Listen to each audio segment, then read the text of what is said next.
That's all I can tell you. That is all that is known right here. We are on Staten Island, and we cannot disclose anything else because, active explosives and all. And that is the exact reason why we cannot move over to the barge just across from us, because that is where a handful, well, what will be 50 pyrotechnicians are carefully situating what will be 48,000 shells and effects that will be launched, as Kirsten Cole said, 5 barges just like that one on the East River, giving us a spectacular 46th annual Macy's 4th of July fireworks show. We are thrilled to have Gary Souza, who is the show designer, with us this morning. Gary, I'm looking out. I see the components of these fireworks.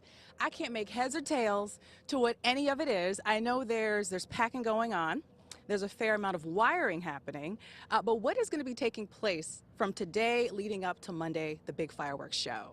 Well, there'll be these 50 pyrotechnicians that have strategically placed a mortar on each barge. There are individual mortar for each aerial shell. Okay. So those range in 2 inches in diameter on up to 10 inches in diameter, with some shells that'll be 24 to 30 pounds and launch 1,000 feet into the sky. Whoa. And those pyrotechnicians, they look so calm.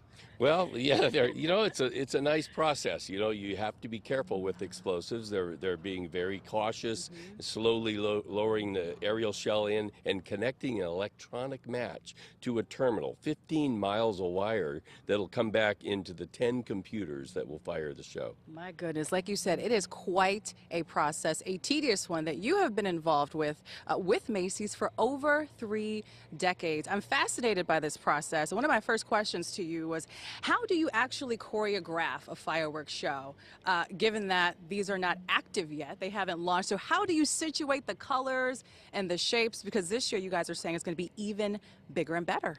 Well, as a fifth generation family business, we shopped around the world to find the best manufacturers, the best fireworks that we can find to put together and sync to our musical score. So really, that after we take that to a remote site and test it, we know how long it takes to get from the ground to the sky, what the effect is up in the sky, and that's in our mind. And we make this own little video of the show and see that prior to putting it off into the sky.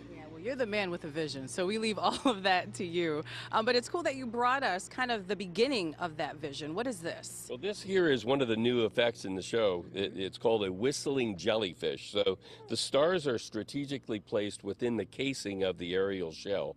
They're in these green shell above the top of the jellyfish, and then below that are these little spinners that when they get ignited and burst in the sky will spin and whistle. See, that's why you have the vision. I see green and silver dots. You see a whistling jellyfish. Well, that's creative as it can get.